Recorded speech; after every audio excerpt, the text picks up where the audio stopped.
suis ici avec Denis Fest, donc conseiller municipal d'Andrézy, auparavant conseiller communautaire de la communauté urbaine Grand Paris Seine-et-Oise. Juste pour vous présenter, vous êtes un des premiers à avoir alerté les élus et la population concernant ces pactes fiscaux qui pour vous étaient néfastes, comme vous ne pouvez pas l'imaginer. Ça conduit à faire un recours au tribunal administratif que vous avez gagné au mois de mai 2019. Et à partir de ces dates-là, les choses ont évolué à la fois sur le plan politique. On a eu de nouveaux élus, mais les problèmes persistent. Dites-moi, aujourd'hui, suite à l'échange qui a eu lieu au conseil municipal d'Andrézy où vous étiez présent, avec M. Collado, qui est aussi un acteur important de ces dossiers, qu'est-ce que vous retenez de cet échange suite à la présentation de M. Collado en disant que c'était une manière de sortir de l'incertitude financière et politique, passer à autre chose, bref, tourner la page. Quels sont les sentiments ou l'analyse que vous faites à partir de ces échanges sur les dossiers qui nous importent, évidemment? Tout à fait. Merci en tout cas de me poser cette question. Le premier point, c'est de dire que effectivement, l'intérêt éventuel de la signature d'un protocole transactionnel entre les 7 villes et la communauté urbaine est d'essayer de mettre fin à tous les contentieux en cours et à l'appel de la communauté urbaine sur le jugement que vous avez cité de mai 2019. Jusque-là, en gros, à part pour l'impact de cela sur l'année 2017, puisque le protocole doit revenir sur les années 2017 à 2020 d'une part, mais vaudra ensuite pour les années futures. Voilà. Donc, le problème, à part le fait que, à part 2017, ça permet de maintenir, excusez-moi, ça permet que l'ACU reconnaisse une partie du jugement de mai 2019 en limitant ce qu'elle avait créé en 2016 et qu'elle a appelé une neutralité fiscale, une attribution de compensation de neutralité fiscale. Ça permet donc de limiter cette neutralité fiscale, entre guillemets, à un pourcentage de 15% de ce que versaient les communes pour leurs anciennes intercommunalités, pour que leurs anciennes intercommunalités exercent les compétences qu'elles leur ont transférées. Donc ça, c'est entre guillemets, un premier... Une avancée, quelque part. C'est un progrès. C'est une avancée pour vous. C'est un progrès, c'est une avancée par rapport à ce qu'avait fait la communauté urbaine en 2019, en décembre 2019, parce qu'elle n'avait toujours pas pris en compte l'impact du jugement. Donc là, en l'occurrence, à part pour 2017, elle prend en compte l'impact du jugement. D'accord. Et aujourd'hui, quel est le sentiment que vous ressentez lorsque ce protocole transactionnel a été signé entre les 7 communes frondeuses et la communauté urbaine? C'est ça la question d'aujourd'hui. Il va être signé la contrepartie de cette signature, c'est d'une part que la communauté urbaine renonce à son appel et que les 7 communes renoncent à tous les recours, notamment sur le nouveau pacte financier, qui est toujours, de mon point de vue, aussi légal que le premier. Voilà, voilà, les 7 communes. Et puis, les autres accords qui sont dans ce protocole transactionnel, c'est que la communauté urbaine va mettre en œuvre le protocole de 2019 et que les communes acceptent de payer plus pour 2017 que le jugement l'indiquait. Oui, on est d'accord qu'il y a eu des concessions faites de la part de cette commune, voire des 12 communes de la CA12RS. On est d'accord qu'il y a eu des concessions faites, mais admettez quand même que c'est un progrès par rapport à 2019-2020. Alors, c'est juste l'application du jugement. D'accord. C'est un progrès, si vous voulez, mais c'est juste l'application du jugement que nous avons obtenu et qui est exécutoire, je le rappelle, même s'il y a un appel de jugement de mai 2019.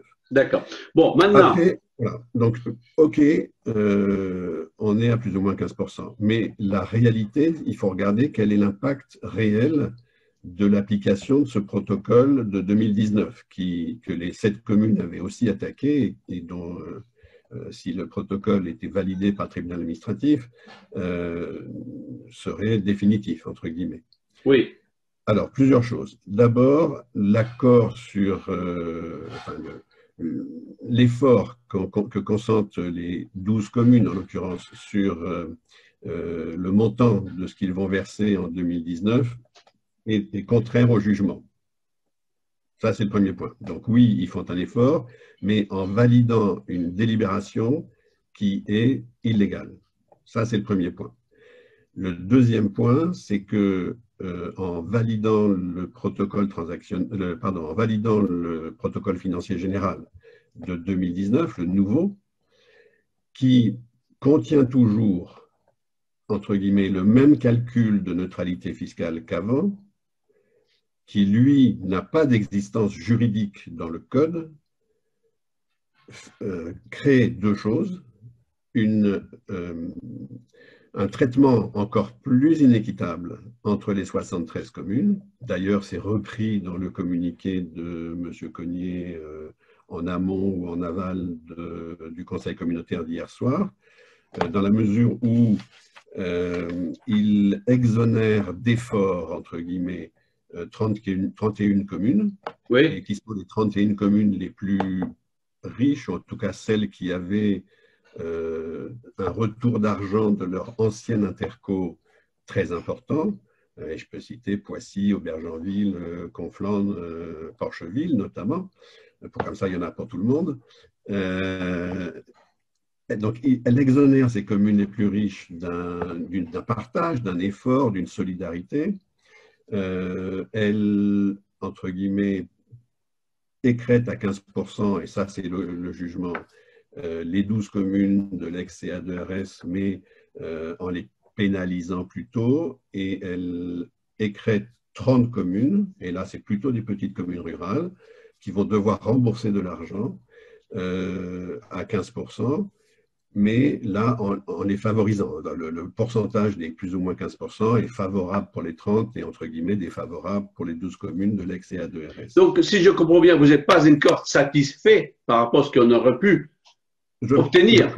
Je pense, alors, dernier point, attendez, avant de dire si je suis satisfait ou pas, il y a un dernier point très important, c'est que ce protocole financier et le fait de le valider dans le protocole transactionnel qui serait signé sous réserve de l'accord des communes et sous réserve de l'homologation par le tribunal administratif, va coûter à la communauté urbaine depuis 2016, tous les ans et à vie, 2,3 millions d'euros, donc tous les ans à vie depuis 2016 jusqu'à la fin de la communauté urbaine, somme qui est une dépense qui ne sert à rien, qui n'apporte pas de nouveaux services, qui ne finance pas d'équipement, qui est juste l'application des 15% et donc le fait qu'ils n'ont plus assez de recettes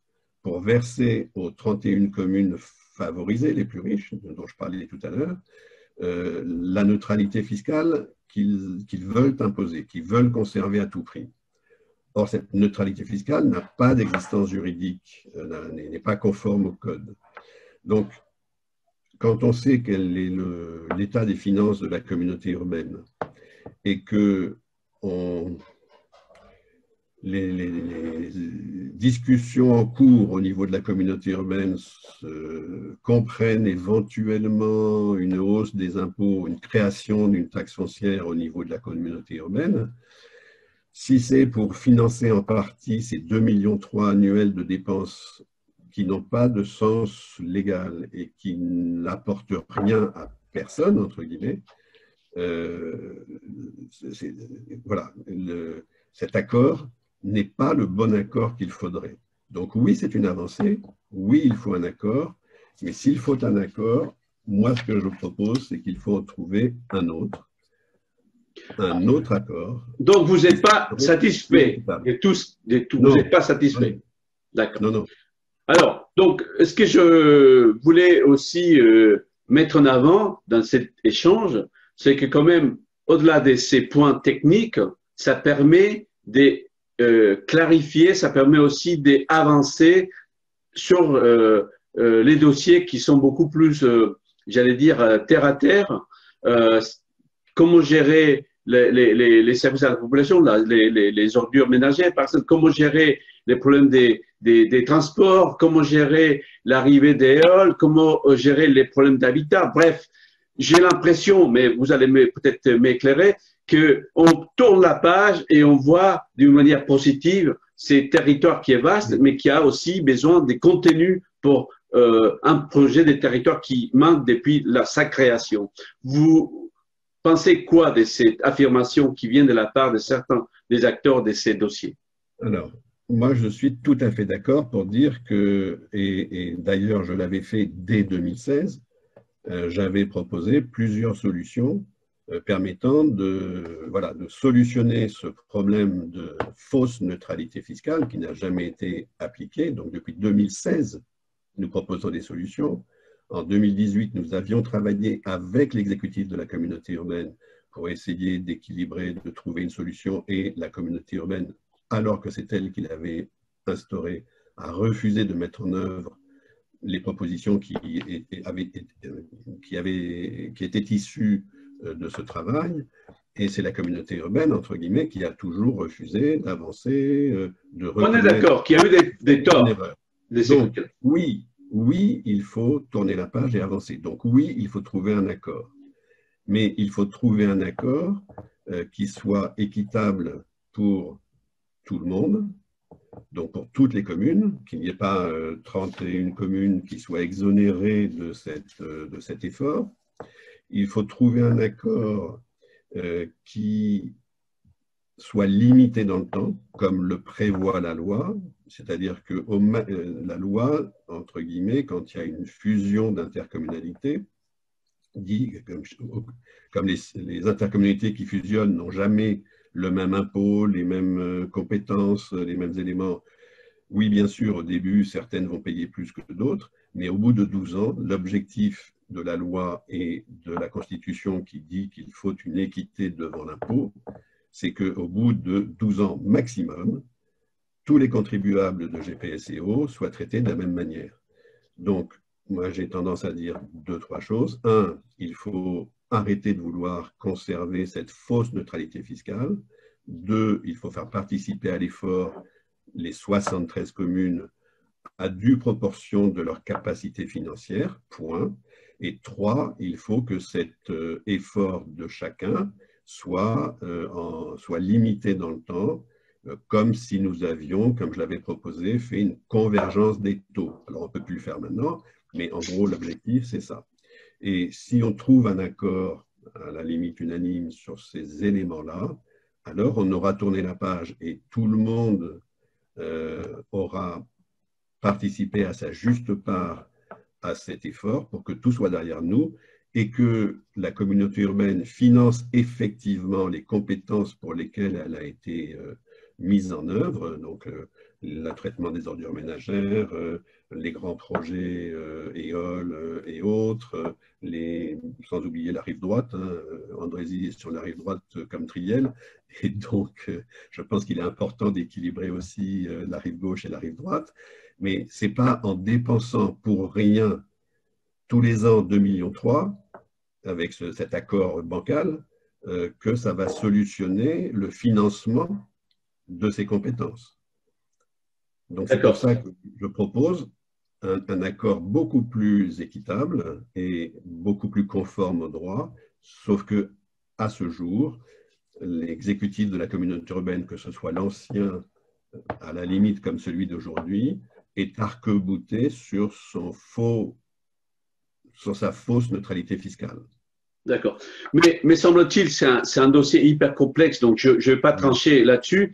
Mais Non, non. une fois qu'on a dit tout cela et une fois que vous avez compris que les leviers de ces dossiers sont quand même du côté de la CU et du côté des 7 communes frondeuses qui ont quelque part cédé et décidé de négocier et se mettre autour d'une table, donc il y a des avancées de leur côté.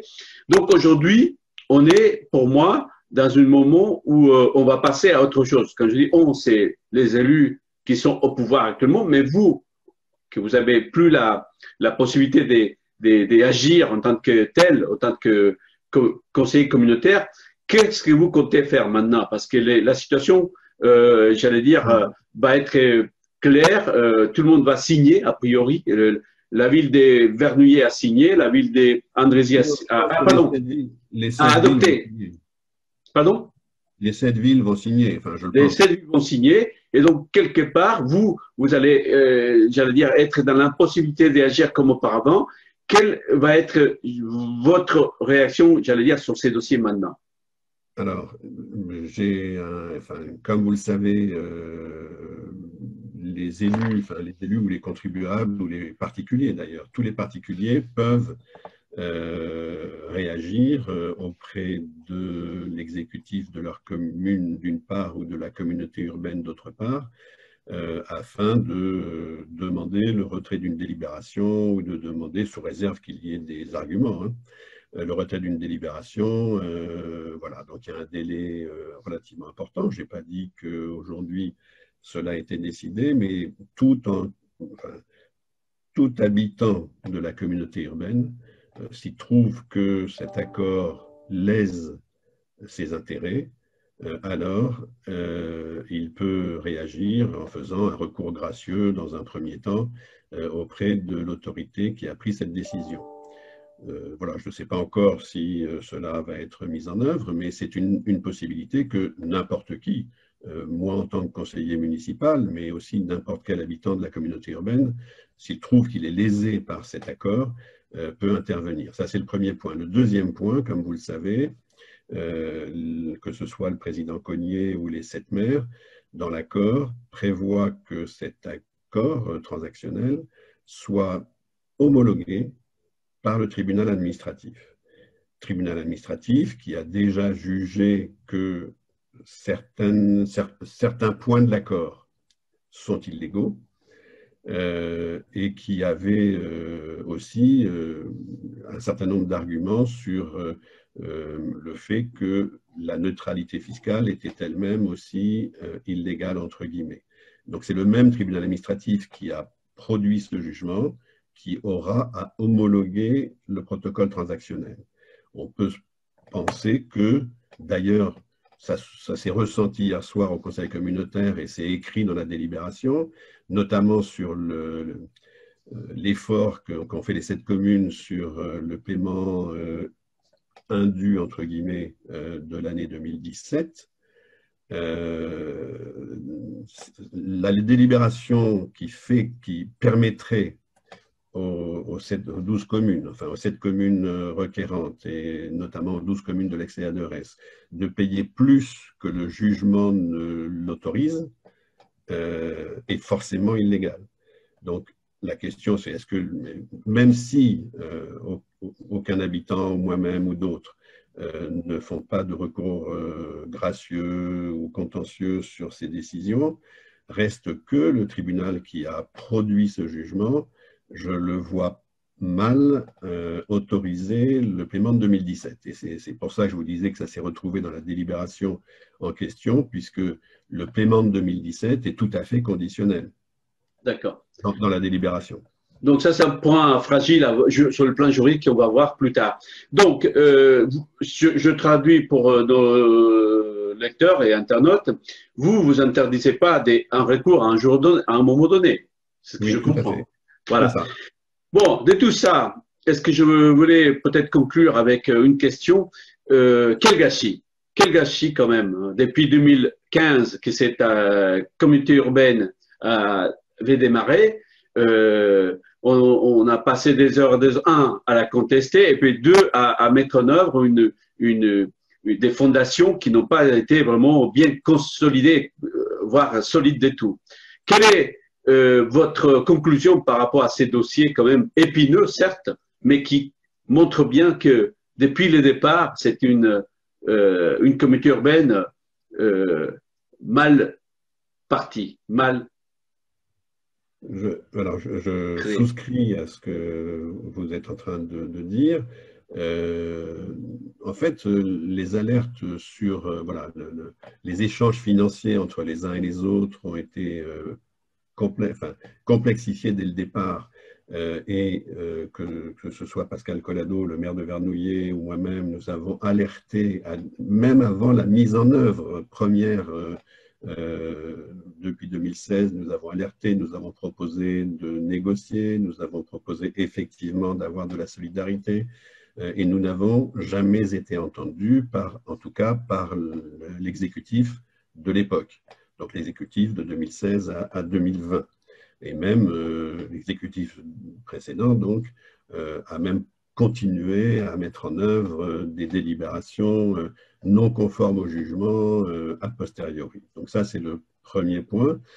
Le deuxième point, c'est que dans la première version de la communauté urbaine, donc depuis sa création jusqu'aux dernières élections, la volonté de la majorité, entre guillemets, d'exclure les minorités ou ceux qui n'étaient pas d'accord à 100% avec tout ce qui était dit, n'a pas permis de négocier correctement et a même fait en sorte que les 7 communes qui avaient voulu faire reconnaître la légalité ou l'illégalité, entre guillemets, des décisions préalables, se sont vues quasiment ostracisées avec je refuse de signer tel document par la CU qui ne l'impactait pas directement, mais juste pour embêter la commune en question, ou de faire traîner des investissements de voirie, etc. Pour rire la vie, quoi, les rapports entre les uns et les autres. Oui, donc on va espérer que le fait que les 7 communes proposent de faire un effort qui va probablement, qui pourrait être annulé par le tribunal, ne pas être homologué par le tribunal, mais en tout cas propose de faire un effort, permettra, mais ce qui est relativement, intellectuellement aberrant, une intercommunalité, quel que soit le fait, la contestation que peuvent faire les uns et les autres, doit s'occuper de la même manière et de manière équitable de tous ses administrés, qu'ils soient dans une ville qui n'est pas forcément d'accord avec tout, que dans une ville qui disent amen à tout.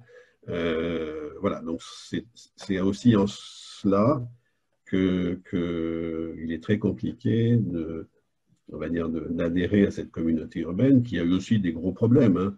Le fait de transférer la voirie avec cette rapidité, alors que seulement la CA2RS l'avait déjà transféré, donc il n'y avait que 12 communes qui avaient préalablement transféré la voirie, et se retrouver avec la voirie de 73 communes, faire en sorte que le coût théorique de ces voiries soit transféré correctement, le personnel soit transféré correctement. Je ne jette pas la pierre forcément à tout ça, et je pense que les lois qui ont imposé, alors les lois d'une part et les élus d'autre part qui ont voulu cette intercommunalité, ont fait qu'il était quasiment impossible d'avoir une intercommunalité de cette taille qui couvre en réalité non pas un seul bassin de vie, mais 3 bassins de vie très différents, avec des conditions de fonctionnement, de compétences, de manière de vivre, entre la ruralité près du Mantois et l'urbain, entre Conflans-Poissy et la Boucle. C'est des choses qui sont très différentes. Après, on arrive à travailler, on arrive à discuter, puisque Très dans le bien. groupe des idées, il y avait beaucoup de communes rurales. Très bien, donc merci de votre éclaircissement, Monsieur Denis Fest. Vous avez donc traité à votre manière ces dossiers qui étaient épineux et surtout très techniques, les pactes fiscaux, qui depuis 2017, 2018, 2019 nous pourrit la vie. En espérant que demain, ces dossiers seront dans l'histoire de notre communauté urbaine, notre quotidien, j'allais dire. Merci de votre propos et puis à bientôt, je l'espère. Merci beaucoup. OK, Au merci. revoir.